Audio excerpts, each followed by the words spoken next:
You're listening to Never Heard of It, a Night Shift Radio production.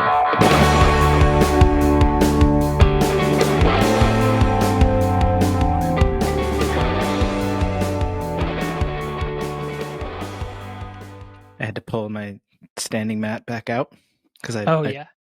I pushed it under my desk because I felt like sitting, but I felt like sitting like kind of higher up. Sure. So I pulled one of the stools from our kitchen table and was using that in the last couple of work days. And that made me realize I needed to buy an actual chair of some sort for my desk. So I ordered one. I'm a fan of, are you familiar with the term active sitting? No. Wait, maybe. That's like where it's like a stool that you can like move around a little bit or Yeah, they move a bit and it kind of encourages you to engage your core muscles to stay upright and like use good posture. And I got one that kind of rocks side to side a little bit. I'm interested to try that out. So I've done like the balance boards and stuff like that at work. Like I think that's kind of fun for standing. And Yeah. I've done stools that will move around and kind of rock around and whatnot, but I've never done the like side to side. And it looks cool, so it hasn't come yet though. Yeah, my daughter has had those in her class last year. They had these like they were just like round just cylinders, and when you sat on them they kind of like wobbled a little bit, so it was really good for kids that were fidgety because they could just kind of like wobble in their chair. Nice. It was cool. Yeah. Nice. Yeah, it was good. So we were doing Korg impressions just before this, Korg from Thor Ragnarok. Have you seen the memes of like the insurrectionists, like photos of like the shaman guy? It says, "Well, I tried to start a revolution, but all that showed up was my mom and her boyfriend, who I hate, and that's how I ended up here." And it's like him in jail. It's really funny. God. Yeah. No, that's kind of great, but it's also like Taika Waititi doesn't deserve that. No, Korg is he was a good purpose. He wasn't an insurrectionist. He was, starting a revolution for the people. Korg is also one of my favorite characters in the MCU. Oh, he's great. He's absolutely so funny. I can't wait for Thor: Love and Thunder. Oh my god! Yeah. So, is there any credence to the rumors that's introducing Jane as Thor? Yes, so that has been confirmed. Awesome. That it is going to be the Mighty Thor, which is who Jane Foster becomes. She becomes the Mighty Thor for a brief period of time. And we don't know which comic book version that's going to be. We also don't know if that's the big plot or if that's only going to be just like a small aspect of it. But we do know that two things. One is that Jane Foster will become Thor in that movie, and also no, I've already forgotten her name. Tessa Thompson. Oh, Valkyrie. Valkyrie. Yes. Supposedly, she is still going to remain on as Queen of Asgard, and she will get married to a queen, to a woman in this. So that's also like 99% confirmed that that's going to be a thing too, which is cool. Yeah, when we just finished rewatching through like the entire sequence minus the couple movies that weren't streaming. Yeah. So like Hulk and like both Spider-Man movies. Otherwise, we watched all of them start to finish. Nice. And throughout the whole thing, Ellen just kept commenting on how good a job Marvel did with their women characters, and I agree, like so good. Yeah, I mean, I think Captain Marvel was just the start. I think we're going to see. I think WandaVision's a really great example of where we're going to see that kind of take off even more, where we see Wanda kind of take charge and be a little more active than just side characters as we've seen them for most of the time. You know what I'm most excited for now that we gave in and purchased Disney Plus in my household? Hawkeye. Yeah, well, Kate Bishop, Hawkeye. Kate Bishop as Hawkeye so much, and Haley Steinfeld, fuck yeah. Yeah, from Pitch Perfect and Dickinson, yeah. Yeah, that's going to be pretty exciting. Yeah, so we'll see. I'm excited to see how that plays out. That's going to be cool. She was one of my favorite characters from the like last few years that I was collecting.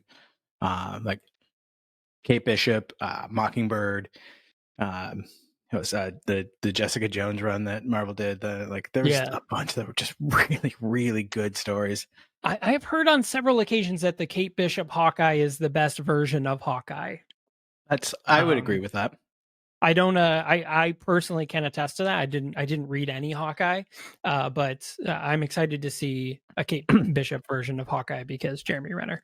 Yeah, I mean, Jeremy Renner has been great in the role as Clint Barton, but like written well. The character of Kate Bishop, I think, is more interesting and more fun, and especially if they go at all the routes that they did in at least one of the runs, where like she became a private detective, opened up her own agency, and nothing went right. That's awesome. That's awesome. I hope that's where they start this off at. I do too. That'll be very exciting if so. But we're not here to talk about that. If you want to hear talks about that, you go ahead and listen to the Superpod Hero Cast, one of the other Night Shift Radio originals. But hello and welcome to the Never Heard of It podcast. I'm your host, Michael Fight. And I am Caleb, and I wish I was a scumbuster. Oh, my timer's going off. Uh-oh.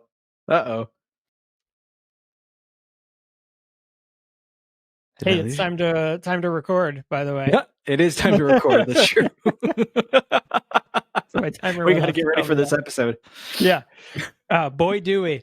So today we're I'll be honest with you, I don't know how time works, and I absolutely thought this was the last Sunday in January. But as I've learned, 30 days in September, April, June, and November, but all the rest have 31 except for February, because fuck February, dude. Yeah, seriously. Yeah. There's nothing good that happens in February. Yeah, fuck February. No, so that's not true at all. Yeah, it's this February is gonna be really good for us too, because we're doing listener requests. Yeah, we are, and I just put those on the calendar. In fact, that's how I discovered that you had forgotten to schedule out to the last week of this month, or rather the last Sunday, because I was checking to see. I was filling out the calendar of our upcoming releases so that I didn't have to dig deep in Slack every time I wanted to know what movie we were watching. Right. And I was going to add the listener request for next month, which again, we're doing another whole month of listener requests. That's going to be dope. But also noticing that not only was there a missing January 31st, but I had left the previous date on the entry when I edited it to put the last for this episode on the website. So it still said 12/27. So we both kind of messed up. Yeah, it's all right. Yours was bigger. Yeah, I'll take blame on that. Okay, so we're both wrong, but can you admit that you were like wronger? So, I mean, credit for how quickly you came up with something to fill that last slot. Yeah, so actually, I had come across this movie a few times, and I kept being like, "Ooh, I want to watch this movie."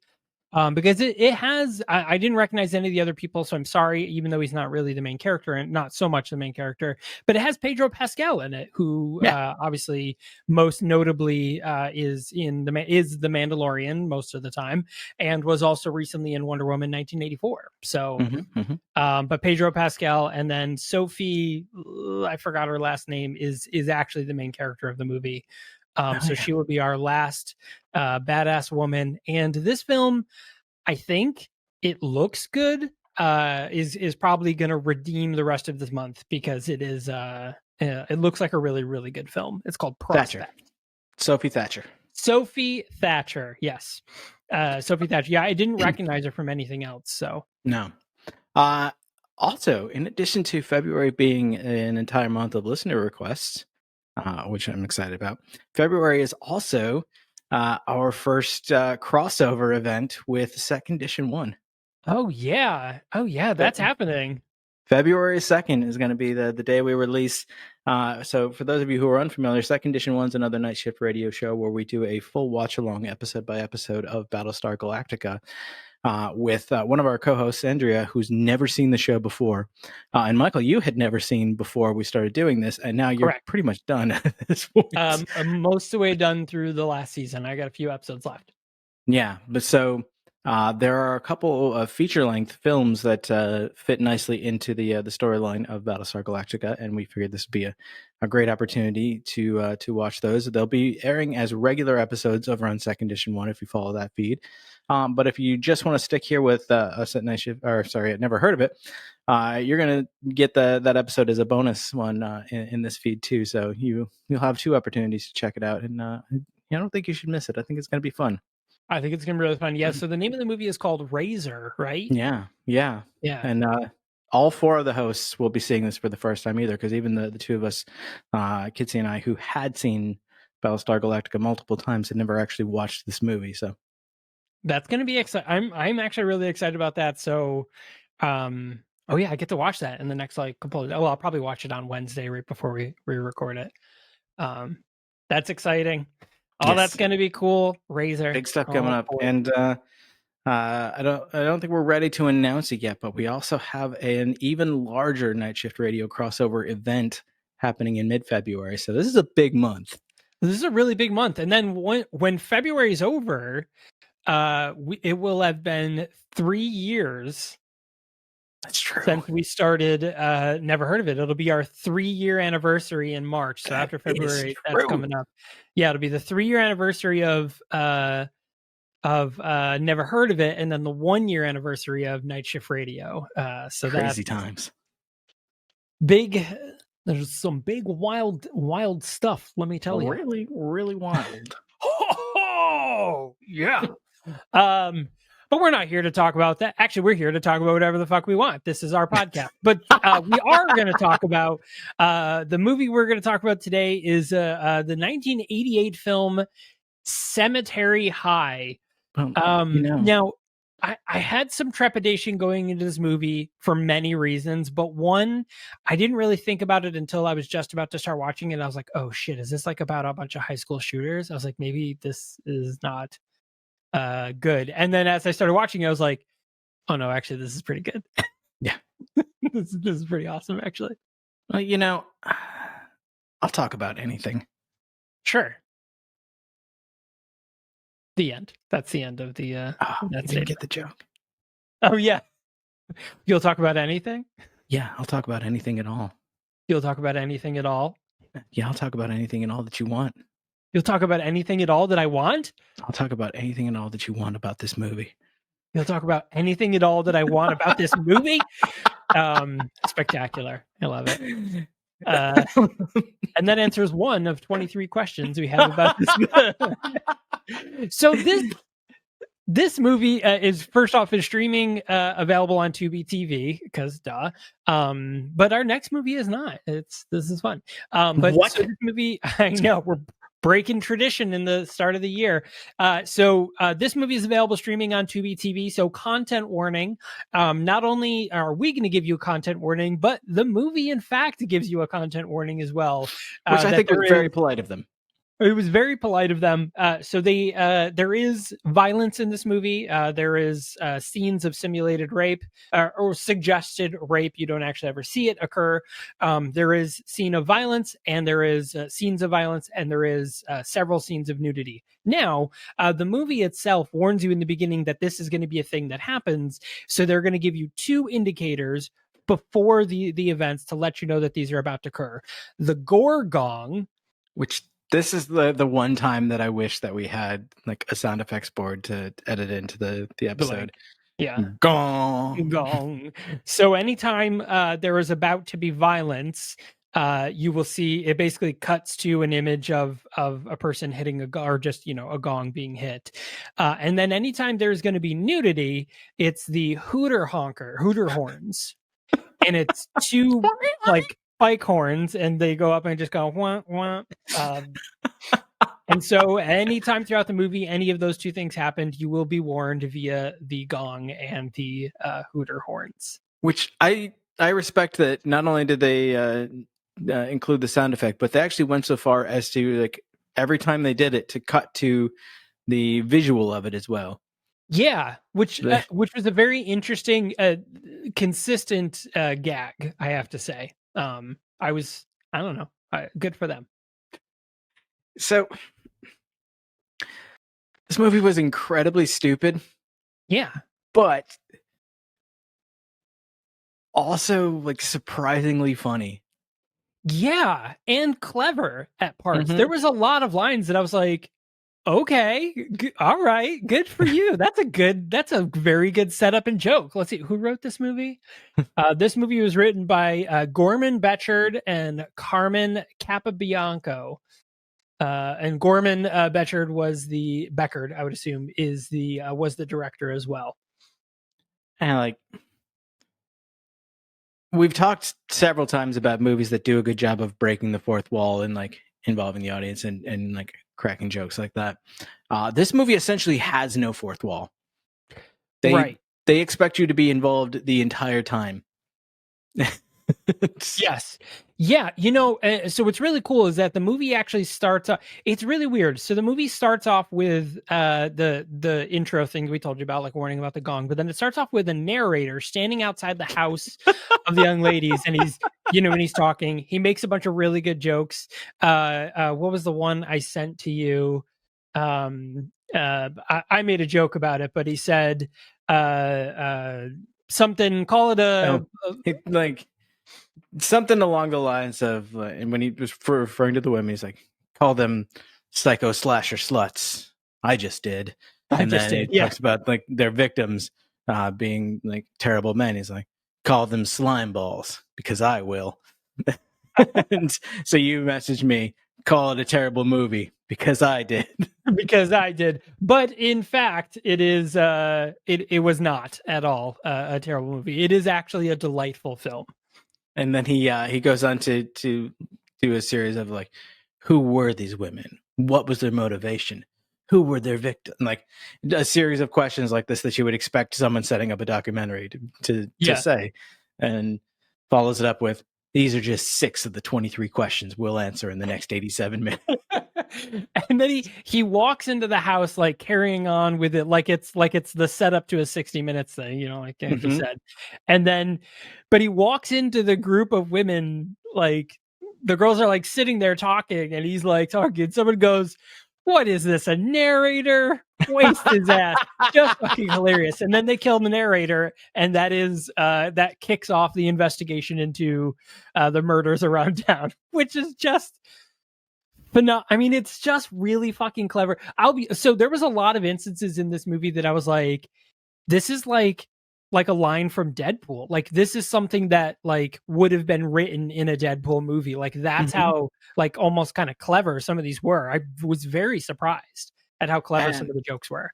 It very much stands out as an obvious like parody and commentary on like the violent action films and like kind of nudity filled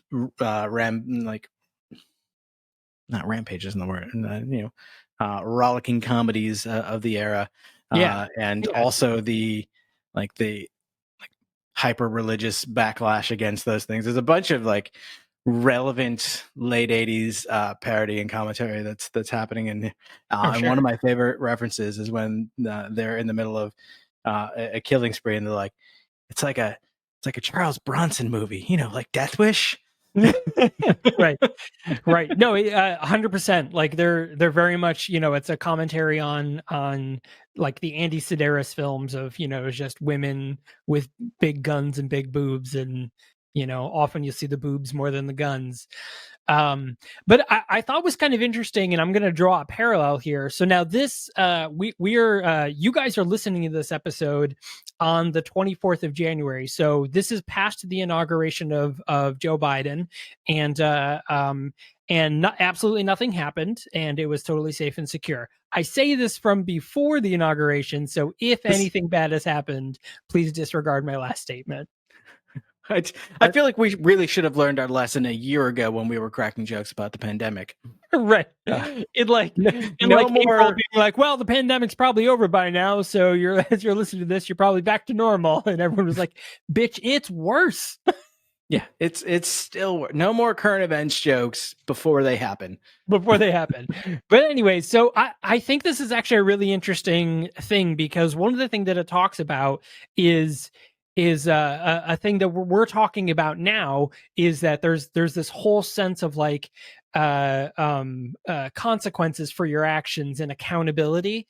And there's basically the whole spur of this is that these girls were two of them were raped and beaten comically, but raped and beaten nonetheless. They made jokes about it and made it seem very silly, but they were raped and beaten in the movie, and there was no consequence to it. You know, they say they talk about it, and everyone's just like, "Oh well, boys will be boys," and then they're like, "No, fucking consequences." So they, you know, obviously go off and kill people. Not the appropriate answer. Not the appropriate answer, but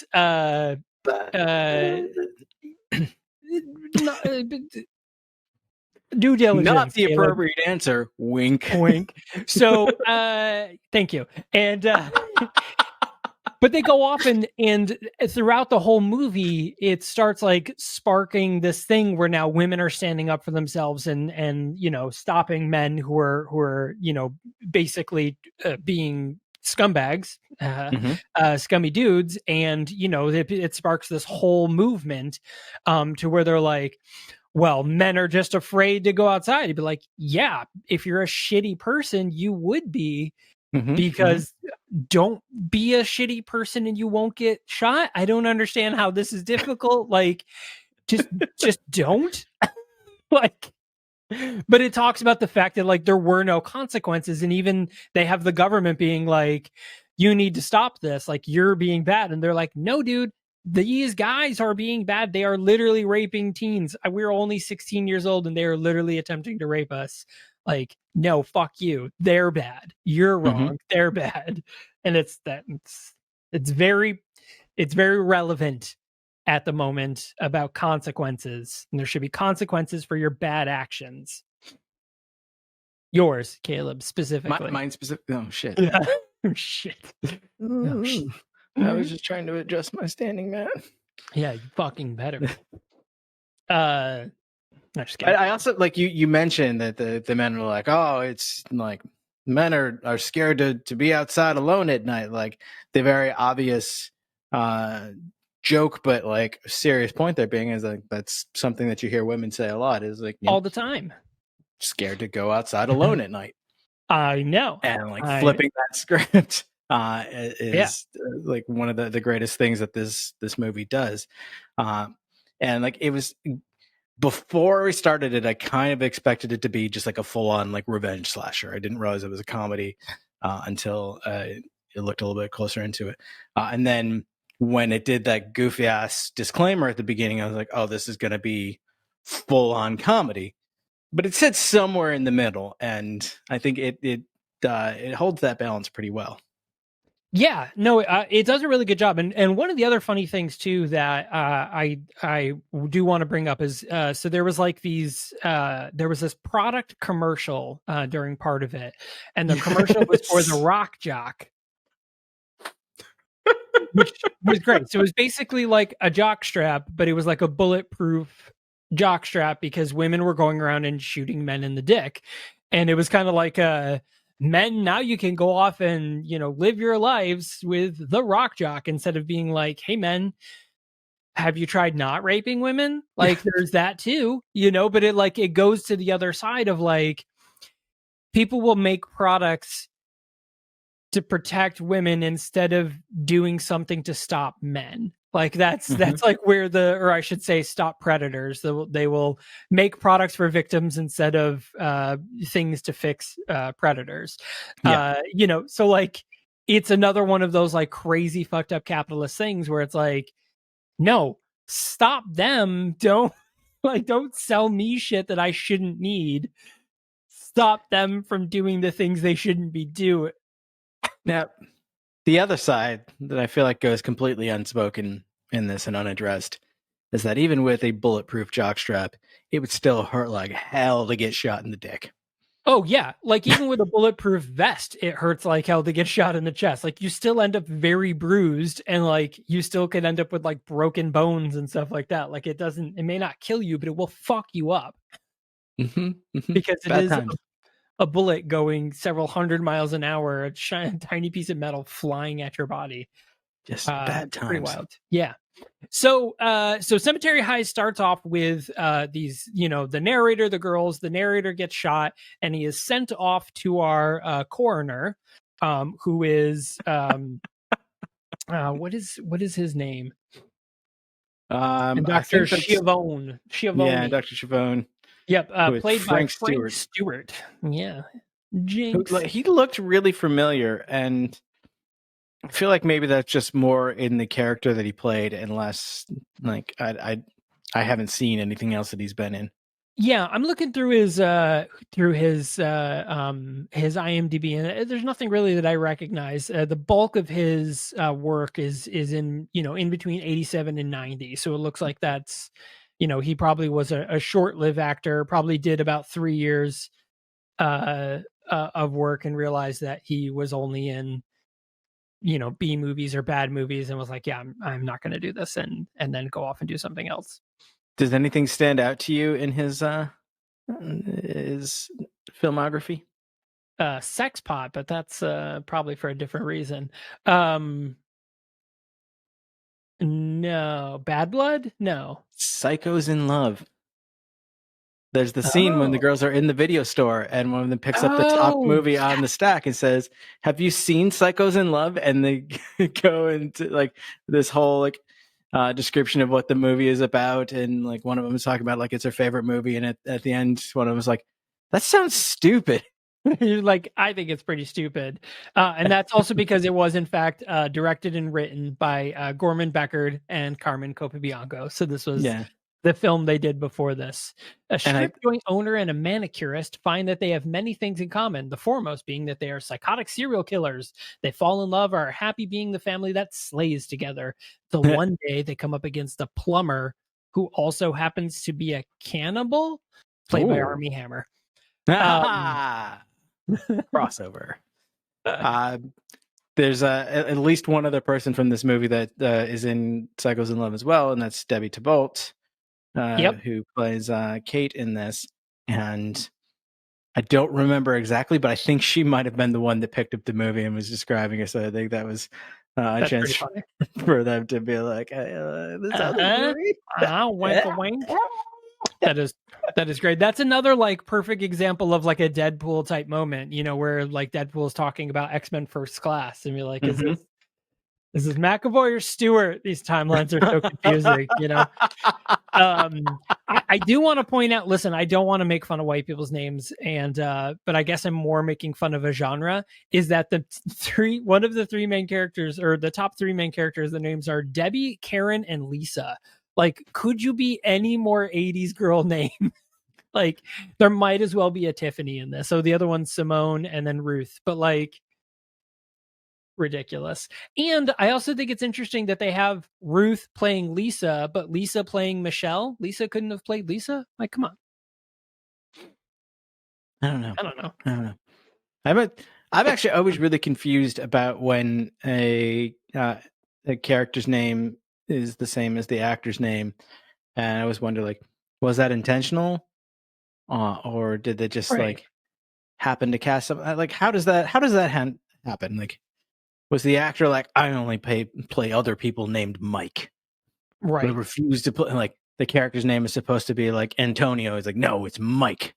It's You Mike or know, I walk. so I guess there's like, I'm sure there's an answer to that. It's probably more of less just like, we'll just have you be your name or whatever.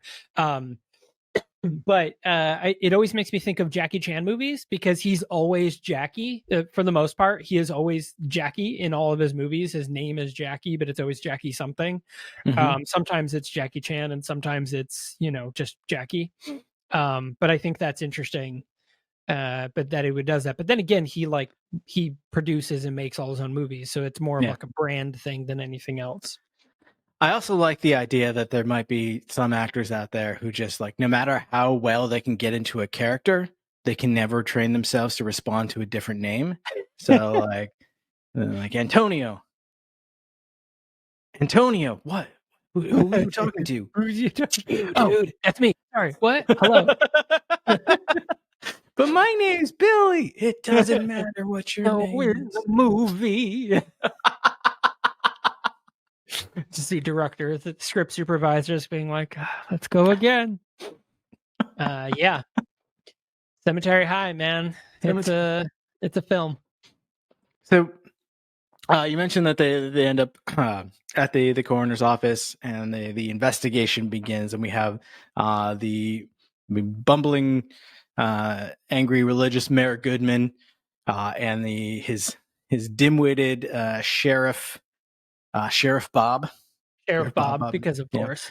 and then of course the Dr. Chavone. They're all trying to figure out what's happening with this spree of the killings of men around town. Of course, they can't put the dots together on what the motive might be. They just think like men are turning up dead, and why is it men? Also, Bob is walking around with a mop. So at first I thought he's like the police department janitor, but turns out he's the sheriff. Well, they do make a comment about the mayor treats Bob like garbage and like makes him do all these dumb, dirty tasks, basically. But you forgot about the cassette tape. No, I was getting to that. Oh, you were getting to the cassette tape. All right, go on. Yeah, Dr. Chavone holds the cassette up to Bob. He's like, you know what this is? And Bob's like, that looks like one of them cassette tapes. And for some reason, there's a really drawn out gag where the doctor's like, no, it's a condom. And Bob's like, really? And like tries to like put it on his dick, like with his pants still on.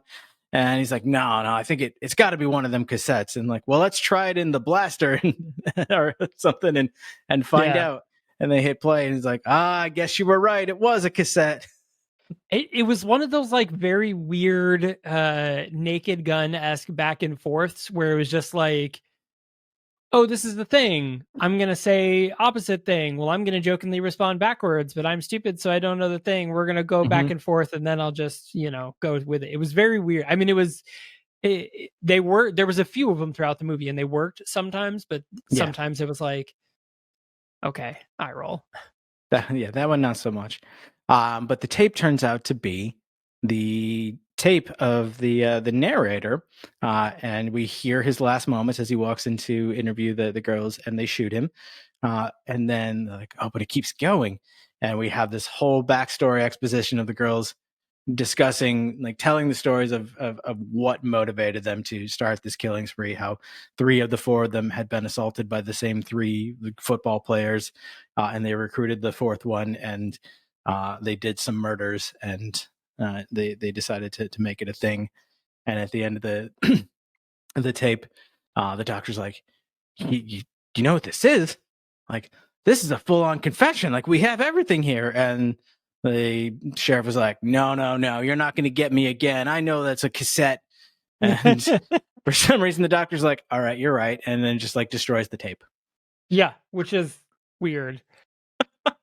So before we continue on with this movie, we're gonna take a short commercial break. And we are we? We are. We are. Okay. All right, cool. So before we do that, though, I just want to remind you guys that again in February we're doing all listener requests, and we would love more. We will literally continue doing listener requests until there are none. So send them over to us. Caleb, where can they go to do that? Well, as you've heard us talking about previous in this episode, we have a website, thenahoit.com, where we keep a running schedule of our upcoming episodes for the month, and it's usually accurate. This month was we got a little bit of a false start there, but you know what? We're only halfway through when we're recording this, so it probably didn't matter. But just below that schedule of episodes, you'll find a contact form where you can reach out and let us know what movies you want to hear about, or just tell us how you think we're doing. But Michael, I think that there was another way that people could reach out to us. Yeah, so this is a way that has been done in the past as well, is you can also tweet at us. We have a Twitter account at the Nahoit Podcast. That's the NHOIT Podcast. And we're on both Twitter and Instagram. And if you were to like tag us in a trailer that you were like, oh my God, you should watch this movie, or, send us the trailer, just tweet at us the trailer of a movie and you're like, you guys should review this. We will totally do that. That has happened before in the past. Velocipaster is a great example. Fat Man is another example of movies that were requested for us to via Twitter. So definitely do it again. We would be more than happy to watch the weird movies that you guys suggest. But yeah, so that's a really great way of doing that. And of course, while you're at Nahoit and you're enjoying everything else, you should also head over to nightshiftradio.com. There's a lot of cool stuff happening over there. I agree. Correct. Yes. You are correct. So let's go ahead and take a quick commercial break. And when we come back, we will finish up with Cemetery High.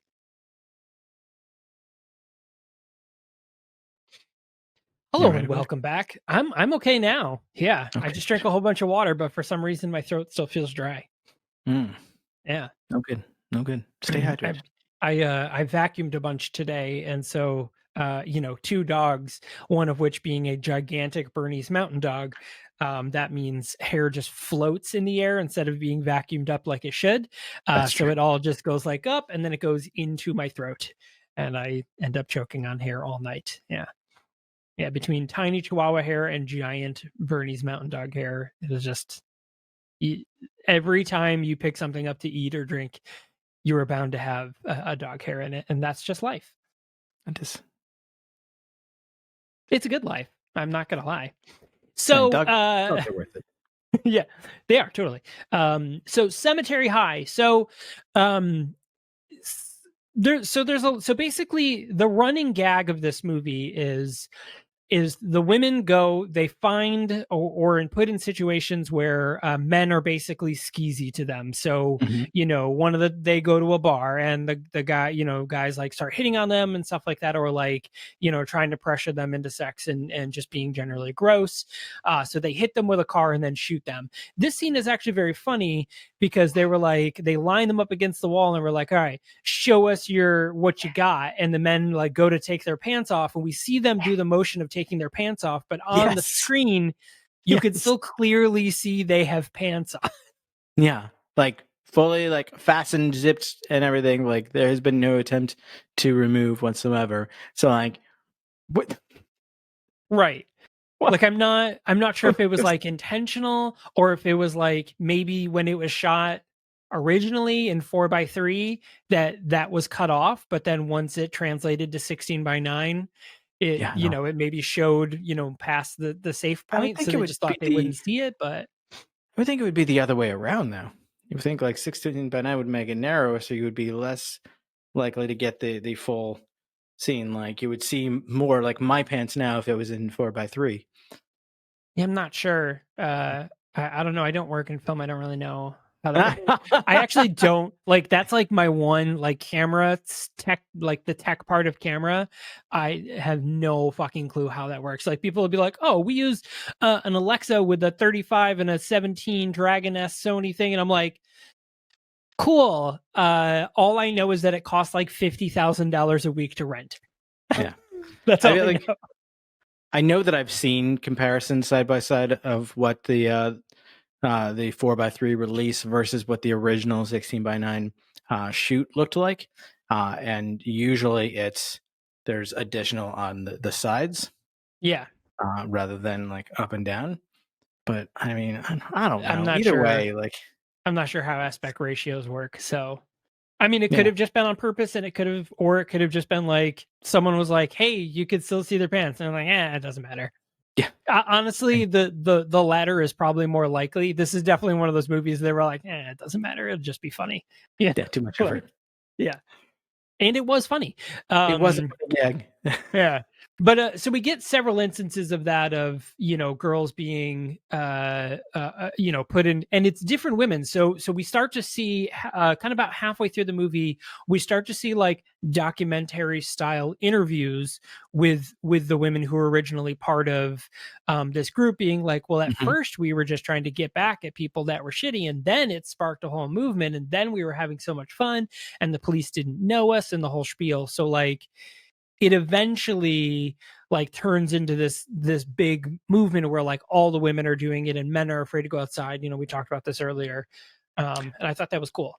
Yeah, I love it because like after the first few kills perpetrated by this group of girls, there's a scene of a woman sitting by herself at a bar, and 2 sleazeballs come up and like start hitting on her, and she like tells him to go away, like, "You're pissing me off," and she pulls out a gun and "You're pissing me off." And the other guy was like, well, you're pissing us off. And so she just shoots them both. And then we later hear like news reports about this event. And what I think would have been cool, but we didn't actually see, is they describe that every other woman in the bar pulls out a gun and aims it at these guys. And when the one kills them both, they all like cheer for her. And then when the police show up, nobody's talking. And like, we got two dead bodies here, and nobody knows what happened. And you see the bartender just like make a tally on the mirror behind him. Well, I mean, that's it. What an amazing, like, I am Spartacus moment that was like missed on that, to be like, who killed him, I guess. And they're like, I killed him. No, I killed him. No, I killed him. No, I killed, so like it would have been very funny, but still very, very funny scene. The fact that, the cops are like, well, we couldn't arrest anyone because nobody saw a thing, not even the bartender. Yeah, and there's at least one other scene where like something like this is happening, and the bartender just like reaches over, picks up a glass, polishes the bar, and just completely ignores what's happening around him. Yep, he's just, here we go again. Yeah, I love it because there are like they make a point to show a few decent men throughout the movie, but they don't try to make those men be heroic and like try to save the day. Those men just stay the fuck out of the way, mind their business, and aren't shitty. Yeah. Which I also thought was really interesting because typically we would see in a movie like this is that there would be a guy somehow and he'd be like, let me help you. I'm going to come help you. And he'd be like, yeah, thank you, and stuff like that. But there's none of that whatsoever. Literally everybody just stayed. They're just like, no, they got it. Which brings me to a point that always pisses me off. So I was watching this anime the other day called Claymore. Really cool anime. So it's about these, it's basically a force of women that were imbued with the spirit of these demon-like things so that they can be powerful enough to fight the demons. So they're like half demon and they go and they fight the demon. Think Blade, very, very along that lines. So these people are like superhuman, like crazy strong, basically immortal. Like you can cut their arms off and they can reattach them or grow them back and stuff like that. They can like, lift up, giant buildings and stuff like that. Like very, very strong. And so two things. So one, originally they had men in this force, but the problem is that every time you imbue a little bit of the demon energy to like get your super strength, it's the akin to having like crazy sexual pleasure. And so the men were just doing it over and over again, and then they would just become demons because they were just like, this feels great, I'm gonna demon. Then they would just become a demon because like after a while become a demon. Demon. And now I'm a demon. Oh fuck, you're making me a demon. This is spectacular.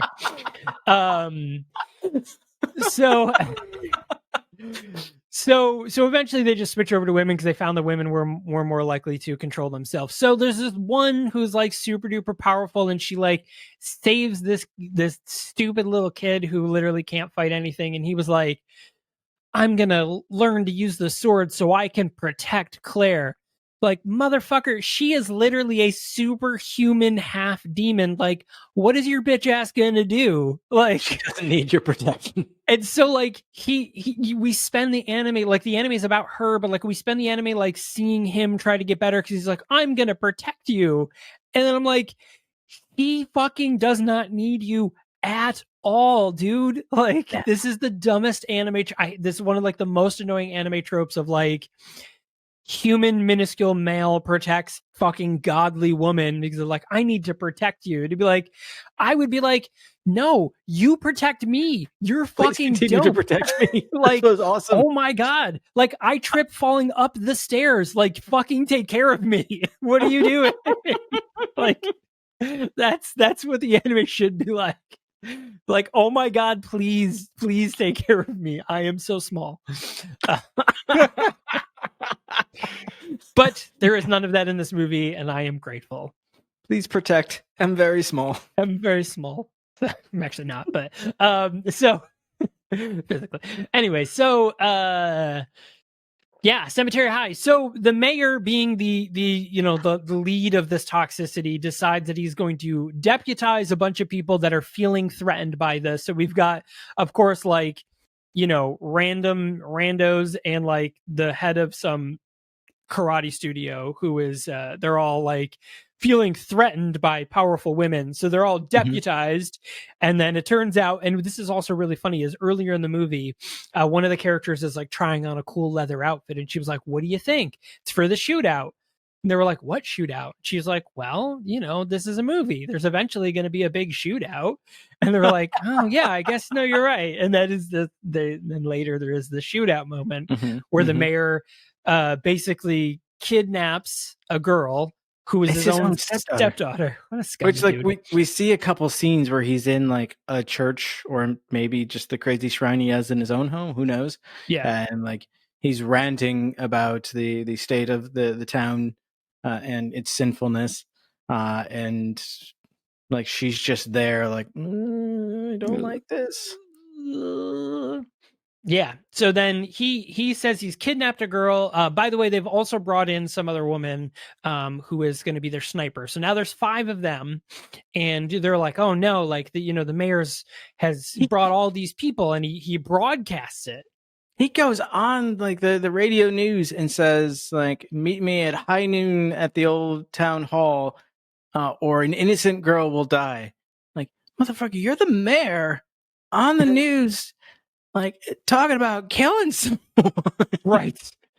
Like, nobody has an issue with this. Nobody has an issue. Nobody with this. outside of the 4 or 5 women. Busters? Yeah, the scumbusters. That seems. I think there are much bigger problems in this town. Yeah, I think the scumbusters were absolutely necessary here. Clearly. So, so of course they head off, and they're like, well, we're going to be gravely outnumbered. They're like, well, we got to do it anyway. So they get there. They're lined up. There's tons of guys, with guns pointed at them, and they're like, do you think we can't shoot you faster than you can shoot us? And they're like, well, maybe. No, you might be able to, but we'll find out. So just as they're about to do that, lo and behold, a bunch of other women come, and it's a big shootout. All the men die, and the girls save the day and win the day. And then the doctor becomes the mayor, which is pretty interesting. And so he's like, we got to put this behind us. This is also very, very relevant. He's like, you need to put this behind us. And, anyone who's out there doing negative bad things is, we're going to get you, especially, we need to make sure that women go back to where they belong. Everything's back to normal and women go back to where they belong. And then a whole bunch of guns point to his head and he goes, oh, and then that's the end of the movie, which I thought was great. So during the shootout, like as all of the women walk up and clearly outnumber the men, he walks up with a man with like curly hair and a big beard, and like they're both just like sucking on lollipops or something like that, just enjoying the show. Yeah. And I don't know if the implication, like the fact that these men survive, is supposed to be that they're just not shitty men just in general, or if the implication is supposed to be that they are gay men and therefore are not preying on women. I don't know what it is, but just the fact that they show up and are just like sucking on lollipops watching this massacre is hilarious. It's great. There's also some really clever, like, kind of quick cut sight gags that happen. Like there's a scene where there's like the news telling the story of what these girls are doing, and there's a like frustrated woman in the kitchen, like trying to make dinner while the baby's screaming in the background, and the dude's just at the table reading the paper, ignoring the whole thing until she fucking throws something at him. And then later on, after all of the women in the town become empowered and start taking over, there's a scene where he's in the kitchen frantically making dinner, and she's just sitting at the table enjoying life. Reading the paper, drinking beer. Yeah. Yeah. It was very good. Which, so there's a movie that this also reminds me of, which is a little bit like this, but a little more modern, is a movie called Assassination Nation. Yeah. So this was actually a really good movie. So it has like Suki Waterhouse, Bella Thorne, who else? Odessa Young, Maud Apatow. It's pretty good. Joel McHale's in it. Pretty good movie. So this is very similar. Is basically a data leak happens in this small town of Salem, and basically it's everybody's private lives just get completely exposed. So we're learning about affairs, we're learning about like money laundering, people's like photos and videos are leaked and everything, and shit just goes crazy in this movie. And everybody starts going off and like witch hunting to try to find the people who basically leaked the data. And it you know, think witch hunt, Salem witch hunt, you know what I'm saying. And but these four girls end up having to like basically defend themselves, so they end up becoming like this four girl like violent like militia, basically, to like gun down the people that are sparking this witch hunt, and just to survive and protect their family and stuff. It's very, very interesting, very fun movie. Definitely check it out. It's I believe it's on Hulu. But I think so, because I remember when this came out. Yeah. Oh, yeah. You can watch it on Hulu right now. So definitely check that out. I was a fan. It was a fun movie. Very cool. Excellent. But Cemetery High streaming on Tubi TV. Should you watch this movie? Yeah, totally. I think it's just a really fun movie, and there's some really clever lines in it. I think that's clever enough. So my biggest complaint with it is that there was not, in fact, a cemetery at all. This, like, yeah, the imagery kind of invokes like maybe it's going to be like undead or like monsters or something like that, but it's not. And it also makes it seem like this all happens inside of a high school, when in fact it's only like 3 minutes in a high school, and then the rest all takes place after they've graduated. Yeah, the only part that happens in the high school is the exposition telling their backstory. The cassette. The cassette. Yeah. The flashback. Oh my god, it's a flashback scene. Whoa. What are you doing? It's part of the exposition. I agree. This was a clever, surprisingly clever movie. Yeah. That I did not inspect. Wow, words are really hard for me today. They are. I did not expect to enjoy whatsoever, and yet somehow did. Yeah, I would say, and Caleb, you brought this up earlier, but my biggest complaint too of the movie is audio. The audio is really, really bad. There are no subtitles, at least available on Tubi. So it was very hard to hear people. But I mean, this is a low budget movie. You get what you get. Also, this movie is now 35 years old, 38. I don't know how time works. 33. This is 33 years old. Yeah. So like, it's an old movie. It was low budget at the time. You get what you get, I guess. Yeah, the dialogue is mixed really low. It's not even so much that the sound is really loud. Like you think about like a Lord of the Rings, where the audio in general is mixed really high, and then the dialogue is kind of normal to low normal, and so that it gets buried that way. No, like the regular, like the music, the score, and the sound effects and everything are kind of normal volume, and the dialogue is just buried and like really kind of low quality. So if you have ears like mine, it was kind of hard to discern a lot of the dialogue. That said, yeah, I maybe missed a few of the jokes here and there, but you get the point of what's happening. Yeah. I heard the horns honk and the gong every time enough that I had a general idea of what was about to happen on the screen. So but yeah, so definitely check this movie out, streaming on Tubi TV. We think it was a good time. So thanks a lot for joining us, everyone. So as we have learned just today, there will be one more episode in January. Yes. Again, we're going to be covering the movie Prospect, which is streaming on Netflix. So you can check that out now if you are wanting to watch the movie before you hear us talk about it. If not, then we'll see you this coming Thursday for our trailer. And then keep a lookout for in about 2 weeks for Razor, that bonus episode with the crossover with Set Condition 1. Yes. So thanks a lot for joining us, everyone, and we will see you next time.